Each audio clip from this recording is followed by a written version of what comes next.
January 7, 2025. Isang taong tapat sa Biblia. Ilawan sa aking mga paa ang salita mo at liwanag sa landas ko. Awit 119:105. Bagamat kilala bilang isang intelektual na deista sa kanyang pagkahikayat sa Kristyanismo noong 1816, si Miller ay naging isang lalaki na isang aklat, ang Biblia. Makalipas ang ilang taon ay sumulat siya sa isang kaibigan na isang batang ministro na dapat kang mangaral ng Biblia. Dapat mong patunayan ang lahat ng bagay sa pamamagitan ng Biblia.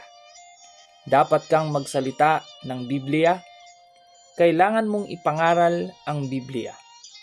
Dapat kang manalangin ayon sa Biblia at mahalin ang Biblia. At gawin ang lahat ng iyong makakaya para mahalin din ng iba ang Biblia. Sa isa pang pagkakataon ay sinabi niya na ang Biblia ay isang kayamanan na hindi mabibili ng sanlibutan. Ito ay hindi lamang nagdudulot ng kapayapaan at isang matatag na pag-asa sa hinaharap, kundi ito ay nagpapatibay ng isipan at nagbibigay sa atin ng isang makapangyarihang sandata upang wasakin ang pagtataksil. Higit pa riyan, sinasabi nito sa atin ang mga mangyayari sa hinaharap at ipinapakita ang paghahandang kinakailangan upang matugunan ang mga ito. Nais niya na ang mga kabataang ministro ay magsinsinang mag-aral ng Biblia sa halip na turuan sila ng ilang sektang paniniwala. Gagawin ko silang mag-aaral ng Biblia para sa kanilang mga sarili. Ngunit kung wala silang pag-iisip, tatatakan ko sila ng pag-iisip ng iba. Isusulat ko ang pagkapanatiko sa kanilang noo at isusugo ko sila bilang mga alipin. Hindi lamang itinuro ni Miller ang Biblia sa iba, kundi ginagawa rin niya ang kanyang ipinapangaral. Ang kanyang pansariling malawakang pag-aaral ng Biblia ang nagdala sa kanyang nakakagulat na mga konklusyon. Ang kanyang paraan ay masinsinan at sistematiko. Tungkol sa kanyang maagang pag-aaral ng Biblia, nagkomento siya na nagsimula siya sa Henesis at binasa ang bawat talata, na ang pag-usad ay hindi bibilis kaysa sa kung ano talaga ang nais ipahayag ng mga talata, upang makaiwas ako sa kahihiyan tungkol sa anumang mistisismo o kontradiksyon. Sa tuwing may nakikita akong anumang bagay na malabo, paliwanag niya, ang kasanayan ko ay inihahambing ito sa lahat ng kaparehong mga talata. At sa tulong ni Cruden, sinusuri ko ang lahat ng mga teksto ng banal na kasulatan kung saan natagpuan alinman sa mga kilalang salita na nakapaloob sa alinmang malabong bahagi.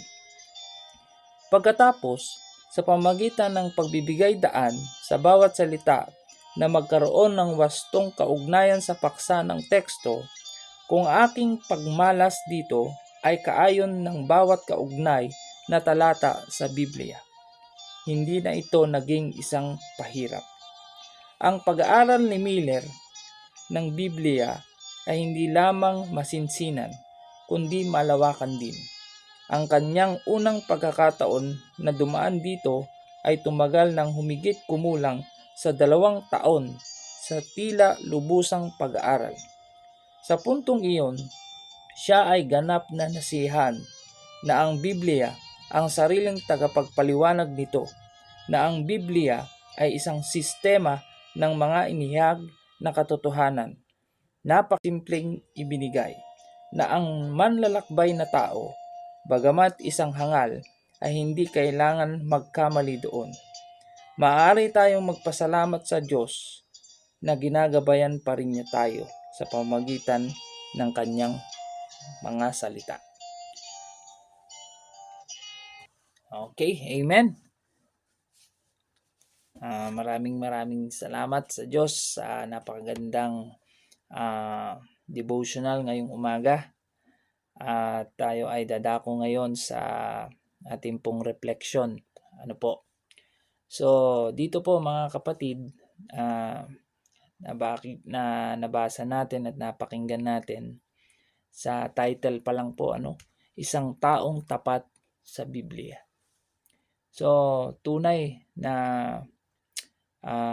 pag tayo ay nakakapagbasa o talagang nagbabasa ng salita ng Diyos, katulad po sa ating pong memory verse, ang sabi niya sa 119, 105 ng awit, ang sabi niya, ilawan sa aking mga paa ang salita mo at liwanag sa landas ko. So, kung titignan po natin yung ating istorya ng ating pong binasa tungkol po kay Miller, ay talagang siya ay nagsaliksik, siya ay talagang nag-research, talagang intentionally, ay nagbasa siya ng mga salita ng Diyos, yung pong ating tinatawag na Biblia. At doon po talaga makikita natin na napakahalaga sa isang tao, lalo na po sa isang Kristiyano na magsaliksik, magbasa ng salita ng Diyos, mga kapatid. At hindi lamang yung pagbabasa, kundi yung bang unawain yung mga salita ng Diyos. At itong pag-uunawa na ito ay sana ay mag-lead doon sa tinatawag na transformation ng ating pong mga sarili. At dito, dahil alam natin na ang salita ng Diyos ay talagang napaka-powerful, napaka-makapangyarihan sa bawat isa sa atin, lalo na po doon sa mga tao na nagsasaliksik, 'di ba? Ang sabi nga ng Panginoon ay hanapin mo ako at iyo akong matatagpuan. At ito yung mga pagkakataon na ibinibigay sa atin ng Panginoon na magsaliksik, sapagkat darating ang araw na ang ating Panginoon, kahit na gusto natin siyang hanapin o saliksikin ang kanyang mga salita, ay darating ang panahon na hindi na natin siya mahahanapan pa o masasaliksik o matatagpuan pa. Kaya this is the time na magkaroon tayo ng time para sa ating Panginoon. At ito ay isang napakagandang opportunity sa atin na makapag-aral ng kanyang mga salita, lalo higit doon sa mga oras na tahimik. Ayan nga, ako sisikapin ko talaga na every morning gising ako ng 4:30 and then 5 o'clock po ay makapag-devotion, makapag-record, at nasa ganun ay ma-share din natin yung ating devotional every day, mga kapatid.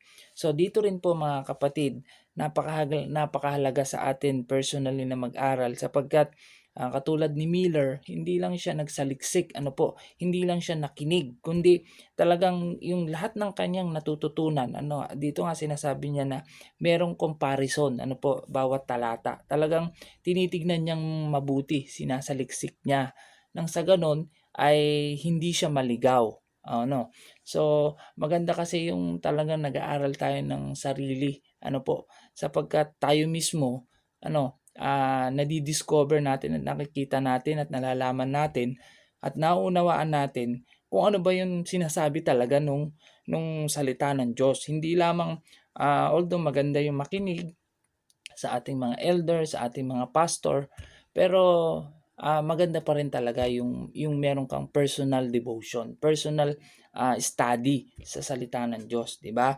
Kasi maaaring may mga tao na o may mga nagsasalita na kung i-adapt lang natin, i-receive lang natin, tapos hindi tayo mag-aaral sa ating mga sarili, baka yung ating napapakinggan o nalalaman o natututunan ay mali pala, di ba? So, we need to study by our own. Ano po, yung sa ating mismo, mga kapatid.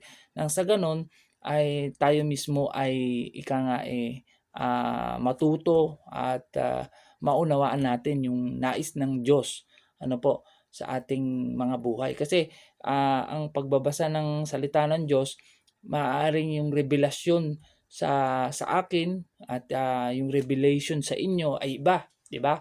So, kasi ang bawat devotion o mga salita ng Diyos na ating pong binabasa o pinapakinggan, sometimes ay meron siyang different meaning. Ano po? Depende 'yon sa ating Diyos kung ano ang nais niya na iparating sa atin, ano mga kapatid.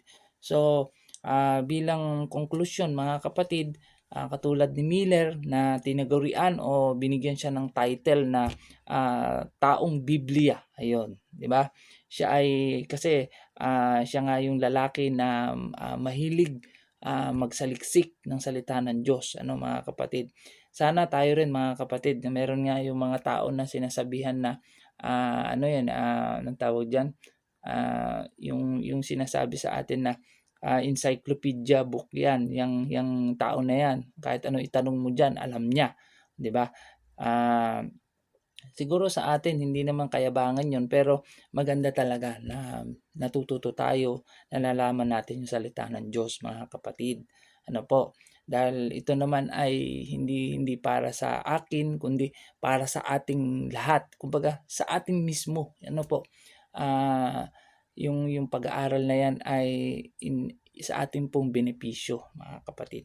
So, tayo ay natuto kay Miller sa kanyang istorya mga kapatid, na bata pa lang siya, nagsasaliksik na siya, bata pa lang siya ay nag-aaral na siya ng salita ng Diyos.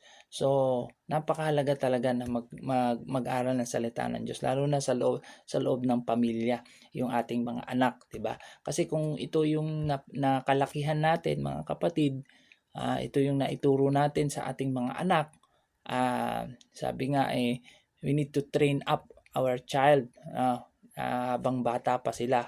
Dapat i-train na natin sila nang sa ganon, kahit saan man sila mapunta ay hindi nila ito makakalimutan. So ito nga yung ating title, ano, baka ating makalimutan. So we praise the Lord kasi lagi niyang pinapaalala sa atin yung importance, yung kahalagahan ng pag-aaral ng salita ng Diyos mga kapatid. So